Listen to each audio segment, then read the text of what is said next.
Well, good morning, good morning, good morning. Good morning. Right, let's A little get some foreshadowing there. Right. Además. There's my boy Lucas. Lucas and AC, the faithful Good ones. morning, everyone. Good morning. All right, let's give about another minute or so to get more people in here. All right. Joel, how are you doing today? Doing good. Ben, how are you?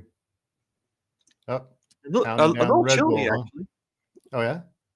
Yeah, it's been cold in Texas. Well, cold. It's been chilly in the Fort Worth area this past few days. Like it's hasn't gone above 70, and it's gotten to like 40 degrees at night, which is really nice. Good sleeping weather, 40 Oh, degrees. it's amazing sleeping weather. Yeah. So, Right. How's life down there in the San Diego area, right? Yeah. in Crazy Land South, you mean? Yeah. Crazy. It's, who's going to listen to me complain about living in San Diego? I don't think anybody. So it's, um, 31 in the Okanagan. Where's that at? I'm curious. Yeah, where's the Okanagan? Must be in Canada. Yeah, it does sound like a Canadian name. Yeah. So. Or like a indigenous people's name. Yeah, no, it is. So. All right. Well, Patriots today. Oh, British Columbia. Yeah. British Columbia. Yeah. Our focus is going to be on Japan. We're going to take a moment, take a step back, and look at a country that has such a fascinating history. I mean, there's countries out there that have history, obviously, but Japan is, to me, pretty unique because it grew in an isolated sphere that was untouched for so long. And then with regards to us as Americans, Japan, they were the enemy. They were the enemy. I mean, yeah, you had the Germans and the Italians during World War II, but let's be honest, the Japanese, they were a whole nother force to be reckoned with.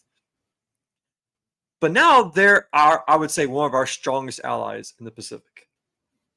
And we could spend hours talking about why that is. But Trump, our boy Trump, recently signed a historic trade deal with Japan. We're going to talk about that. We're going to talk about who he made the deal with, who the new leader of Japan is, and then we'll transition into how Japan has evolved with America, but also how Japan has evolved with Christianity. So, Joel, without any further ado, let's get started. Let me share the screen. Here we go.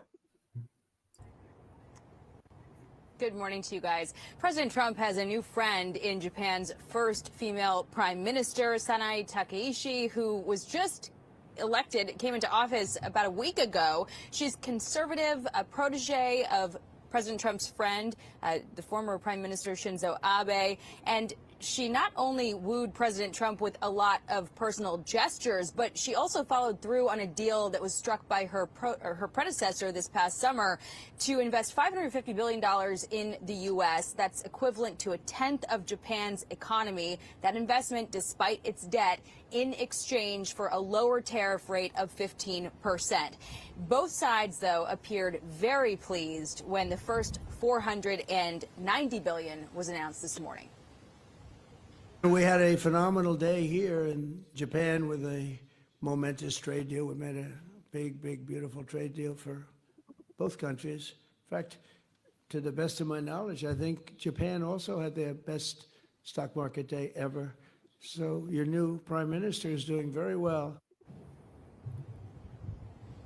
Japan and the U.S. also agreed to ramp up mining and production of rare earth minerals, all the more critical in light of China's near monopoly on that industry and its threat to throttle the entire world's tech transactions with aggressive export controls. And Japan will increase defense spending, heeding President Trump's call and deepening defense cooperation with the U.S. as China looms over this region. Okay. So, hold on. Back up. Japan, an ancient country that is steeped in rigorous traditions, honor, standards, cleanliness, order, right? This country just elected its very first female prime minister. Now, patriots, let's think for a moment. This is a big deal. Because again, we're not talking about France, Germany. We're not talking about Chad, or Ethiopia. We're not talking about China. We're talking about Japan. All right. Now, you would think this would be all over the news. The first ever female elected to Japan prime minister, right? You would think the left would be celebrating this, right? Because, just women existing, to be fair, is great. I love women, but women just existing nowadays is enough for an award. That's just how our culture is nowadays. But why aren't they celebrating this girl? Like, why don't you hear about the left singing her praises? Well, let's find out. Based on the understanding that Japan's biggest problem is population decline,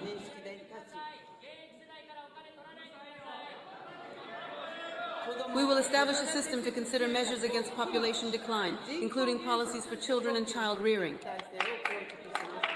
It is true that, given the labor shortages caused by population decline, there are fields that require foreign workers. Inbound tourism is also important. However, it is also a fact that some illegal acts or rule violations by certain foreigners have created situations where the public feels anxiety or a sense of unfairness. While Take note, United Kingdom. this is clearly distinct from discrimination, the government will respond firmly to such acts. So you get what she's doing there? She's saying we don't want to be bigoted. We understand that not everyone who has come here is committing illegal acts, but we know that some of them are. We're going to deal with that. And also we should be reproducing. And by the way, we do have labor issues. She's also dealing with it on the reality front. We have labor issues, so they want to deal with that. But as you guys know, the robots are coming. I think the Japanese are pretty good when it comes to technology and robots, and that will all be solved too. So, Joel, let's take a moment and let's talk about this. Like, why isn't the left celebrating her? From that video, what 3 key points? What do you think are the reasons why the left's not talking about her? Well, I think she's called the Asian Margaret Thatcher, right? Oh, yeah. That's who she's being compared to. And you would have thought that the media would have been all over the first female, or one of the first. I don't know if Margaret Thatcher was the first female prime minister of Great Britain or not, but she was. If she wasn't the first, she was the second. But they hated her because she was conservative. She sounded a lot like this lady sounds. Mm. And we were talking at the beginning when you first brought up the subject of Japan. It's Lucas has some Japanese heritage. Oh, I see that. Yeah, he had a samurai. It's awesome. That's pretty cool. Nothing's cooler than a samurai, right? And Hirohito even named, but we have a history with Japan, right? Obviously, my dad fought against Japan in World War II, and he did not have the guys that fought against Japan did not have a high view of the Japanese. And you might say that's racist, but you also may say the Japanese earned that. They were horrible during that. They did war. terrible things in history. Yeah. Awful things. But Japan's kind of the way, and really Japan was set by the way we reacted to our victory. Japan and Germany both. One of the things that I think is the greatest thing about the United States and makes the United States the greatest country ever was the way we acted after we won World War II. And basically we won the West in World War II. Soviets won the East, and they were just as bad as the Nazis. We won in the West and in the Pacific. And we proved and showed why we're the greatest country ever, because instead of, those Japanese diplomats, when they walked on the Missouri, the battleship Missouri to sign those surrender documents, they didn't know what was going to happen. They assumed that they would be executed because that's what Japan did when they won, and Japan had never lost. They had Because death was better than dishonor. Yeah, better dishonor. So they had no idea what was going to happen, and Japan was gobsmacked, I think, by the way that we went about our victory with them. We rebuilt the country. We rebuilt Germany. We rebuilt our enemies. And by the 80s, both Japan and Germany were our economic rivals, right? Where there was more like economic wars going on. But I think that's why Japan and Germany are such different countries than they were during World War II, is because the way we were. And I don't think Japan has ever forgotten that. Because, I mean, you talk about a society that's completely different than ours. Japan, to me, is so foreign. I think I've said everyone always wants to go to Tokyo, but I would be scared to death to go to Tokyo, because Tokyo to me seems like this giant city that I would get lost in, and I would have no reference point, no cultural reference points, because the Japanese are so different from us. Their culture is so unique. And like you said, it developed over hundreds of years in that kind of very little influence from the outside world, if any at all. And so they have their own unique language, their own unique culture, their own unique world view there that's completely different than most of the other world, of the rest of the world. So, but what she's talking about, basically the economic reform she's having, and everything else, the key point she made. And when I started this, I said, the only thing I told you this in the pre-show, the only thing I want to hear from Japan, that I'm interested in hearing Japan, is, are you going to start having babies again? Because that's the first big thing. Yep. And that is the number one issue. It's going to be another number one issue in the entire world. Yeah. Coming up. It probably is right now and nobody's talking about it, but if we don't have babies, our world, I did my my podcast yesterday on AI, and if AI takes over the world,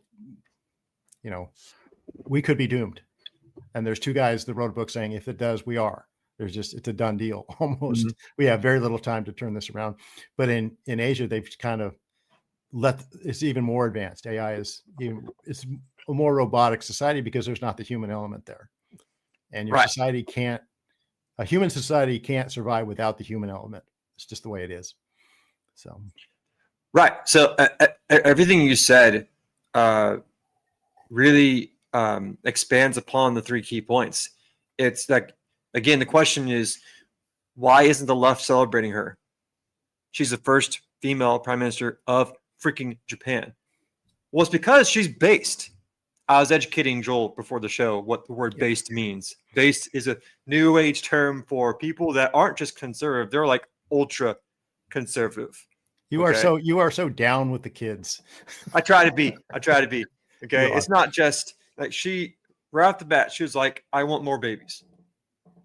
Number one, that's the first big reason why the left's not celebrating this, because the left. And did you see the reaction? Did you hear the reaction from the crowd? Of course, she had to stop it. Yeah, how can you argue with that? The left, by definition, is anti-family. So that's the first thing, right? Number two, she wants Japan sovereignty. She wants Japan to be proud to be Japan. Now, to be fair, to acknowledge the past, Japan did some pretty terrible things. But again, history is gray. Everyone has done terrible things. The United States has done terrible things. That's human history, okay? But it's okay to be proud of your country and your culture. To an extent. Okay, right. Go ahead.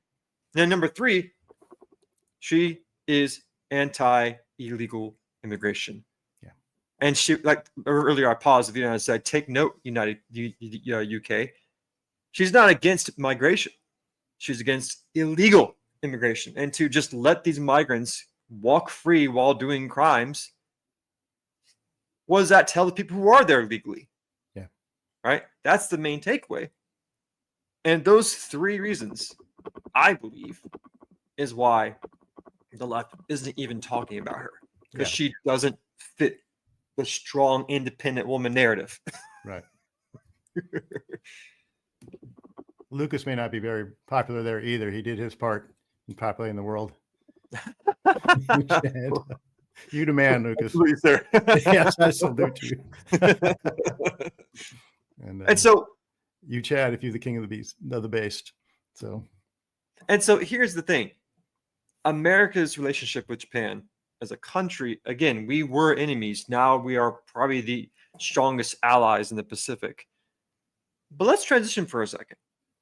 Let's move on to being a Christian. Again, Christianity in Japan is also fascinating, but it's dark.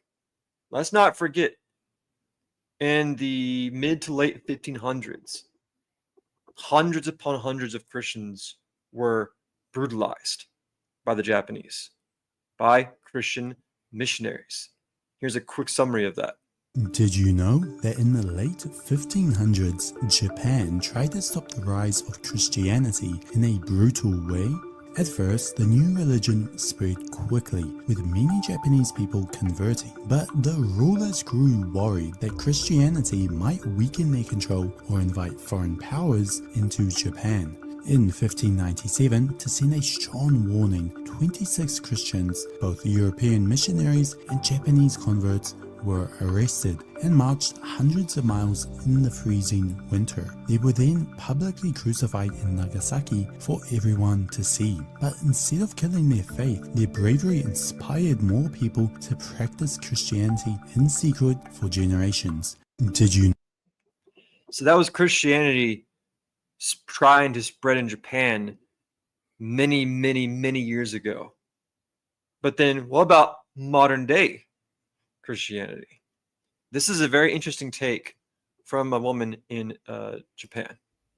I know many Christians in Japan struggling. We cannot worship ancestors anymore since we become Christian, and many people struggling because we have this, heart that we want to honor them and we want to love them. I think a lot of people, because I spoke with so many people who wants to believe Jesus or who's interested in learning more about the Bible, but many people, a lot of them ask me, but my grandpa is from this and this, from Buddhist type of thing, and I don't want to deny this because I kind of believe and I want to honor, but once you become Christian, this is only one way to God, right? And I have to deny every other God, right?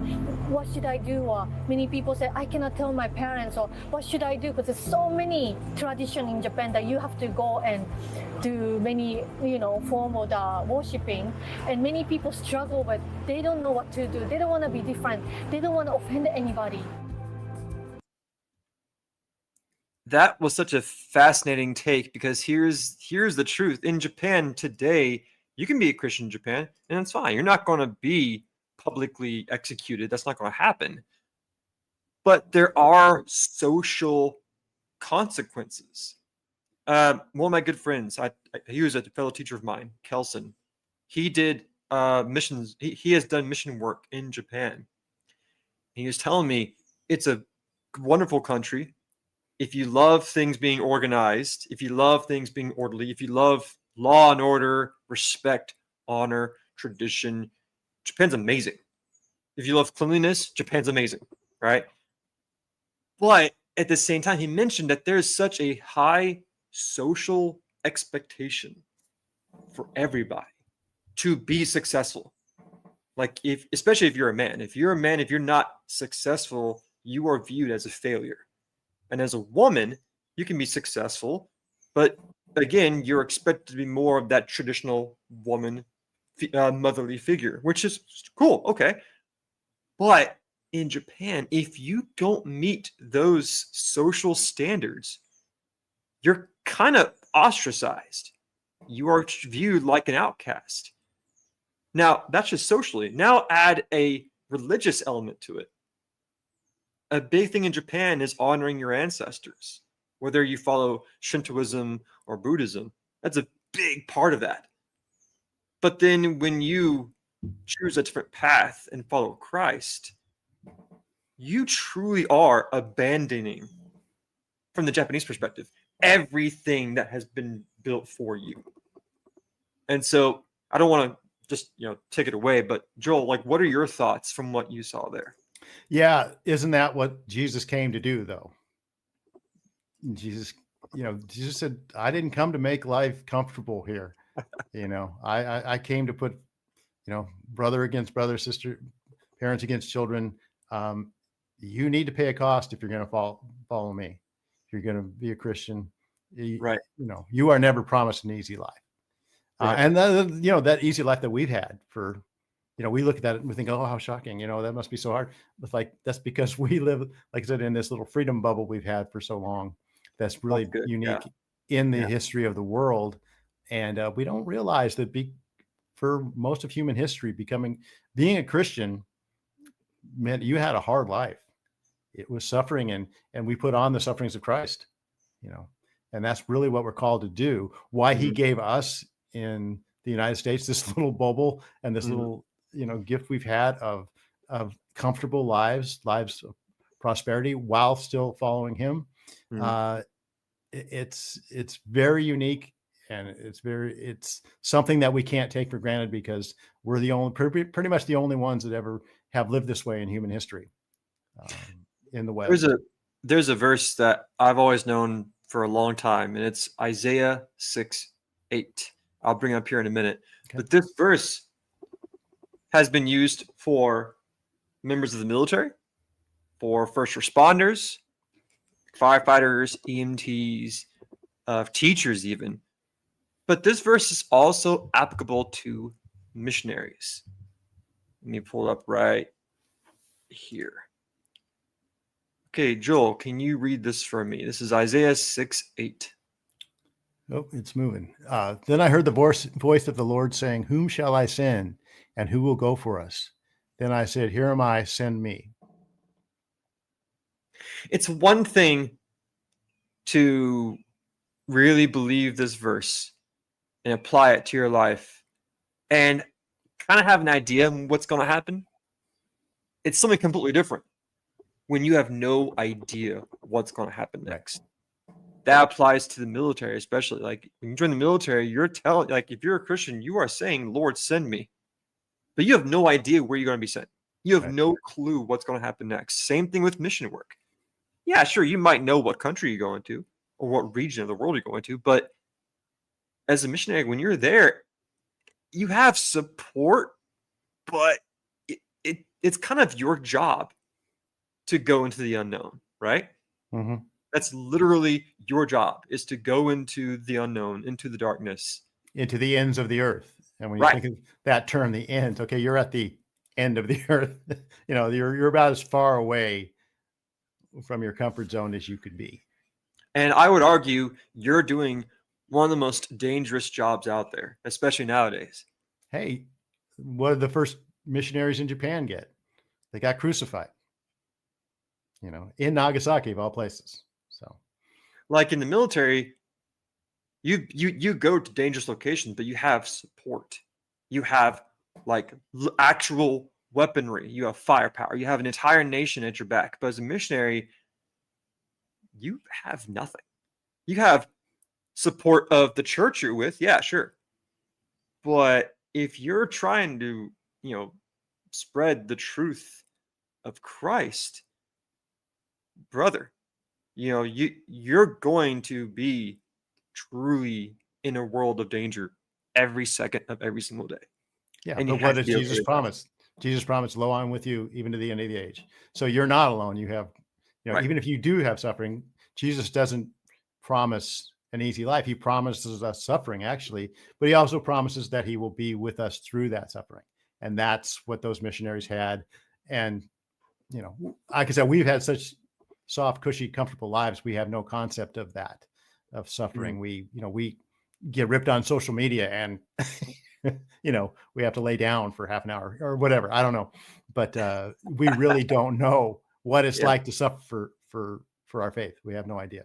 We might learn soon, but we have no idea what most of Christians throughout history have gone through.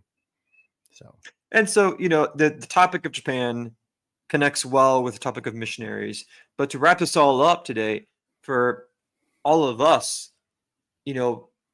this verse still applies to each of us. It's like there comes a moment in our lives when you don't know what's going to happen. You have to just put complete, total faith in Christ and know that, look, I don't know what's going to happen, but that's okay. Whatever it is, send me. Put me in, coach. Throw me in there. Like, I don't care. I'm going in no matter what happens. And if you're married to someone who also believes in that, you're unstoppable. And that's encouraging. So, patriots today, really think about that verse, Isaiah 6:8. It's like, Lord, send me to whatever it is, whatever happens, send me, regardless of the consequences, regardless of even my own death. It doesn't matter. Send me. So on that note, Joel, what are your closing thoughts on that? It's an eternal mindset, right? If all we care about, if all we think about, if all we are working towards is comfort in this life or prosperity in this life, if this is all there is, then first of all, Christ died needlessly. It's one of the things Paul says. If Christ didn't die and raise again, we should just be totally into this world and what we can get from it. Mm-hmm. Eat, drink, and be merry, for tomorrow we die, right? But if we have an eternal perspective, if we see this, Dennis Prager used to say, life is an audition for heaven, basically. And that's what God, at the end, when we face God, he's going to say, what did you do with my son? What did you do with my word? Why should I let you into heaven? And our only answer can be, it's because what the guy on the middle cross said. The guy on the cross in the middle said, I can come in if I believed in him, trusted in him, and gave my life to him and accepted his sacrifice for me. So we're all working towards eternity here. We're not working for things in this life. And those missionaries to Japan knew it. It's really one of the things that goes against the grain when she was talking about having children.